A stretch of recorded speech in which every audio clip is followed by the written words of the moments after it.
Di dalam kita menjalani kehidupan kita hanya sekedar menjalani, tapi kita tidak mengilmui apa yang harus kita lakukan, ya beban ini akan sulit kita lakukan dan kita akan menyimpan beban itu dengan cara pandang yang sangat sempit dan cara pandang yang sangat pendek. Padahal apapun kalau dilihat dengan cara pandang yang pendek itu tidak nikmat. Ngelihat iPad itu kalau hanya gini, nggak kelihatan apanya kelihatan iPad. Ya nggak, Noval? Ngelihat iPad kayak gini itu bisa nggak dilihat? Bisa nggak, Noval? Bisa.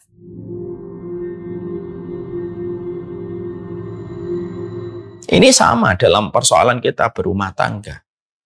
Kita kadang-kadang terbentur dengan pertengkaran dan pertikaian. Ya atau tidak? Iya. Saya aja, walaupun anak saya sudah 8 bersama dengan istri tercinta Bibu. Tapi bagaimanapun terkadang kita itu ya berselisih pendapat tentang 1-2 perkara. Biasanya, apa yang menjadikan kita marah? Ya karena kita fokus kepada apa yang sedang kita pertengkarkan. Kapan kemarahan itu mereda? Kalau kita naik ke atas, kita melihat, ya Allah, istri saya melahirkan anak-anak saya, nyusuin satu persatu anak-anak saya. Kadang-kadang dia tidak tidur. Kadang-kadang dia harus mengorbankan untuk tidak bisa pergi keluar kota, kemana-mana. Karena harus menemani anak-anaknya. Tidak bisa puasa Ramadan. Malam kalau tahajud kadang-kadang sedang bersiap-siap untuk tahajud. Terkadang anak menangis untuk disusuin. Maka akhirnya kalau memandangnya itu sudah pakai helikopter view, maka akhirnya cara pandangnya itu akhirnya meredakan amarah. Dan itu efektif bagi saya. Sama dengan istri. Istri lagi marah dengan suami. Mungkin ada 1-2 program yang dia inginkan, dia harapkan tidak berjalan. Ketika lagi marah, membicarakan tentang pertengkaran terhadap program yang tidak dijalankan itu, coba sesekali istri itu naik ke atas dulu. Melihat suaminya kadang menembus kemacetan.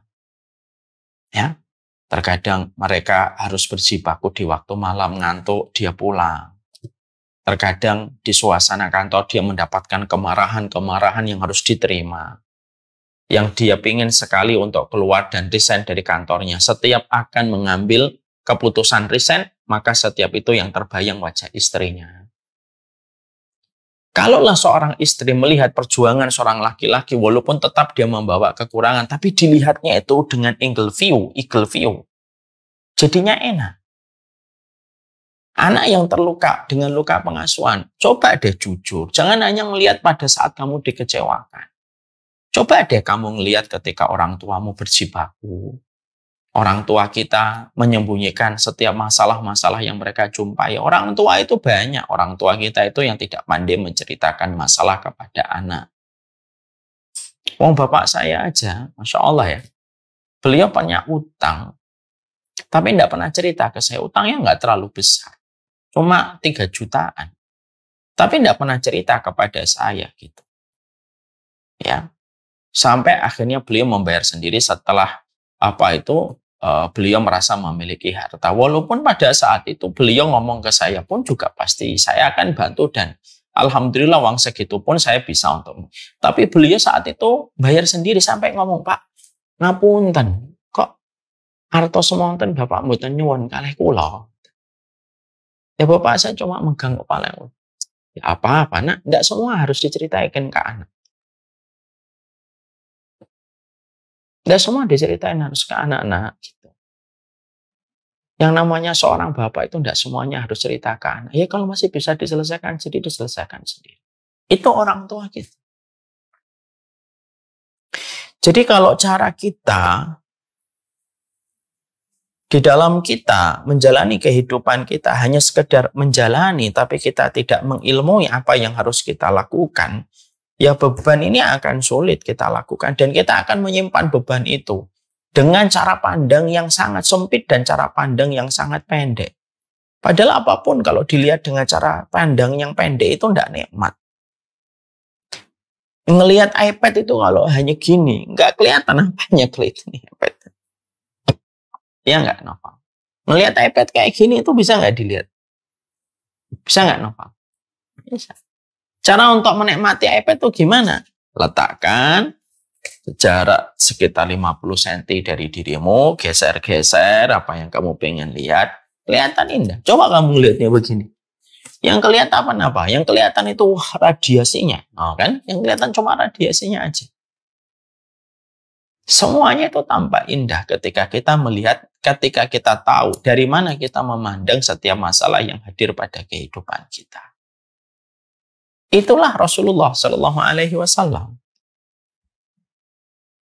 Rasulullah Shallallahu Alaihi Wasallam tidak pernah merasa beliau itu kecewa pada hidupnya, walaupun beliau mendapatkan bertubi-tubi ujian yang datang pada hidupnya. Kenapa Rasulullah tidak pernah kecewa? Padahal Rasulullah itu begitu berat ujiannya. Tidak ada manusia yang paling berat di dalam ujian kehidupan itu kecuali adalah Rasulullah. Bukan hanya ujian dakwahnya, bukan hanya ujian bukan hanya ujian tentang tentang risalahnya, tapi termasuk dirinya. Ujian itu sampai beliau sakitnya aja berat. Jadi Rasulullah itu kalau sakit dijadikan 2 kali sakitnya orang biasa, itu Nabi Muhammad. Tapi kenapa Nabi tidak pernah berkeluh kesah? Nabi tidak pernah mencela tugas yang Allah bebankan kepadanya. Ya, karena Rasulullah tahu pertolongan Allah lebih besar daripada setiap ujian yang Allah berikan kepada beliau. Helikopter view ini loh yang kita harus paham. Ya kalau kita pada kehidupan kita tidak memiliki helikopter view, ya kita ya selamanya sumpek terus hidup kita. Yang luka pengasuhan tidak berusaha mengobati luka pengasuhan, lalu yang ada hanyalah gemuruh, amarah, emosi setiap membicarakan orang tua. Setiap ada nasihat tentang orang tua, selalu berkilah dan berdalih dengan kata, lihat-lihat dulu dong orang tuanya. Ya selamanya, kalau kita sudah memilih untuk tidak mau way to release-nya, ya silahkan. Beban itu silahkan dibawa. Tapi membawa beban itu kita harus ingat. Manusia tidak di default untuk menanggung beban seumur hidup.